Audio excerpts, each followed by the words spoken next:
તો નમસ્કાર અધિકારી મિત્રો, આજે આપણે થોડીક માહિતી લઈને આવ્યા છે, તો તે શાંતિપૂર્વક સાંભળો અને તમારે પરીક્ષામાં ઇમ્પોર્ટન્ટ થશે એવી જ માહિતી છે. તો જોઈ લઈએ. તો રેવન્યુ તલાટીની અને જુનિયર ક્લાર્ક જે એગ્રીકલ્ચર છે બંનેની તારીખ જાહેર થઈ ગઈ. કરંટ અફેરમાં શું કરવું, કેટલા મહિનાનું કરવું, કેવી રીતના કરવું, એ બધી માહિતીની આપણે ચર્ચા કરશું.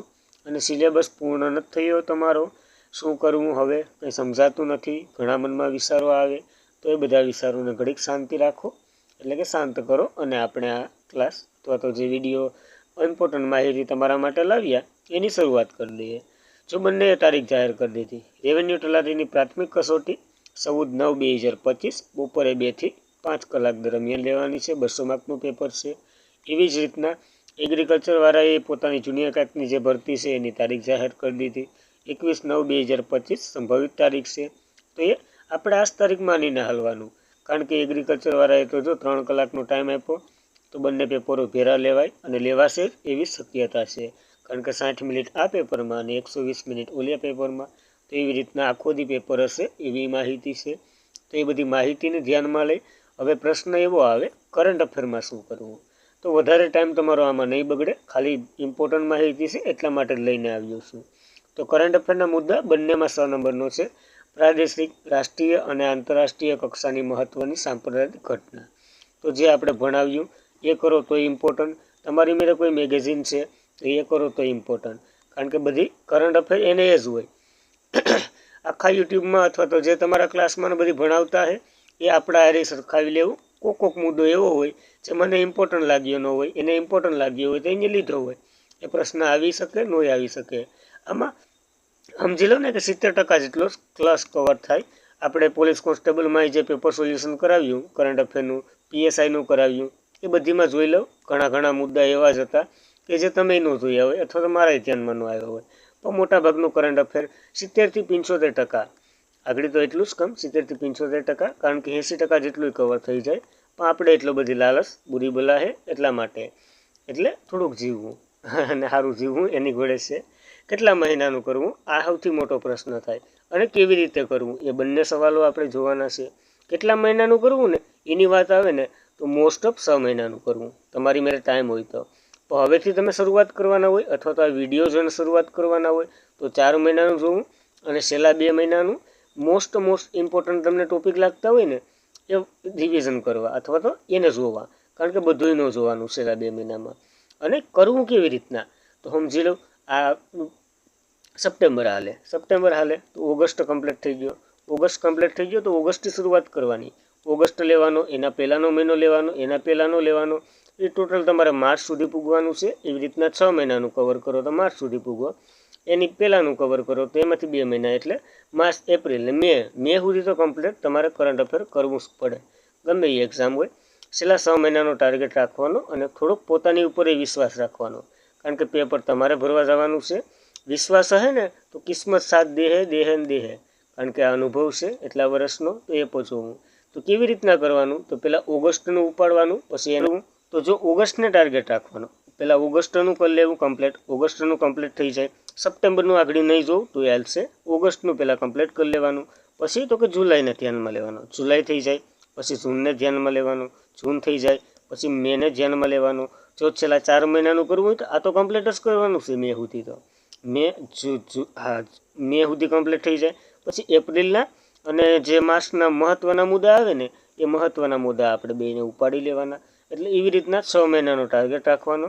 અને ઓગસ્ટનું ને જુલાઈનું, જૂનનું ને મેનું એ બધી તો કડકે કડાક હોવું જોઈએ, કારણ કે મોટાભાગના પ્રશ્નો એમાંથી જ પૂછાતા હોય. પછી કોઈક પરીક્ષા તમે જોતા હશો જેમાં વરદી છેલ્લા 6 મહિના અથવા તો છેલ્લા 2 વર્ષ સુધી કરંટ અફેર પૂછાઈ ગયા, તો એવા પ્રશ્નને ઇગ્નોર કરો, કારણ કે તમારી મેરે હવે ટાઈમ જરાય નથી એવું સમજીને હાલવાનું. ભલે 10-12 દિવસનો ટાઈમ છે પછી 12 દિવસે નહીં ગણવાના. તો છેલ્લા 4 મહિનાનું તો કમ્પ્લીટ કરીને જ જવાનું, કારણ કે 30 માર્કનો વેલ ટેસ્ટ છે, તો કંઈ ઓછું ન કહેવાય. બંધારણની હેરવારની એ બધીની હેરવારના સિલેબસનું છે, અને આમાં મહત્ત્વના પ્રશ્ન જ હોય. તો છેલ્લા 4 મહિનાનું કરો, અને 30માંથી મિનિમમ 20 આવે ને તો એ આપણે મેરિટમાં આવી જાય. 20 તો હું કમ, નકર તો હેરખેતી કર્યું હોય તો 25ની પ્લસ આવે, 25થી ઓછા તો ન જ આવે. તો ફેકલ્ટીનું ને એ બધી કર્યું હોય, મેગેઝિનને બધી હેરખી વાંચી હોય તો એવી રીતના છે. તો કેવી રીતના કર્યું એ બધી સમજાઈ ગયું હે, કેમ કરવું એ પણ સમજાઈ ગયું હે। મારો પ્રયત્ન રહે કે તમને કંઈક મદદરૂપ થામ। જો એવી રીતના થાવું આપણે તો આપણે મંથલી કરંટ અફેર કરાવવાનો વિચાર છે, પણ આગળ ટાઈમ બહુ ઓછો મળે તો જોઈએ હાલો નહીં મંથલી કરંટ અફેર કરાવવાનો ઈચ્છા છે તો ઓગસ્ટ અને પછી જૂન ને જુલાઈ ને મે એ 4 મહિનાનું આપણે કવર કરવાની ટ્રાય કરશું અને છેલ્લા 2 મહિનાનું તો તમે તમારી રીતના કરી જ લેશો પછી તો એવી રીતના ટ્રાય કરશું। એમાં ઓગસ્ટનું આપણે વિડીયો મૂકશું, એમાં તમારો રિસ્પોન્સ કેટલો આવે એ પ્રમાણે આપણે આગળ વધશું। હાવ ફાઇનલ જ કહેતો કે 4 મહિનાનું હું જ કરાવી। ઓગસ્ટનું જો એમાં વ્યૂ સારા આવશે 100+ 200+ એવી રીતના વ્યૂઝ આવશે તો આપણે આગળ વધશું, નકર ત્યાંથી પછી સ્ટોપ કરી દેવું। પછી એમ ન કહેવા જોઈએ કે નથી થતું પૂરું ને। હવે સિલેબસ કમ્પ્લીટ નથી થયો તો એક મુદ્દો જોઈ લઈએ। જો જેટલો સિલેબસ થયો એનો ખાસ કરીને રિવિઝન કરો। પહેલી વખત તો જે પરીક્ષા ધ્યાનમાં લેતા હોય અથવા તો આપતા હોય ને એનો તો ખાસ કરીને રિવિઝન કરવું।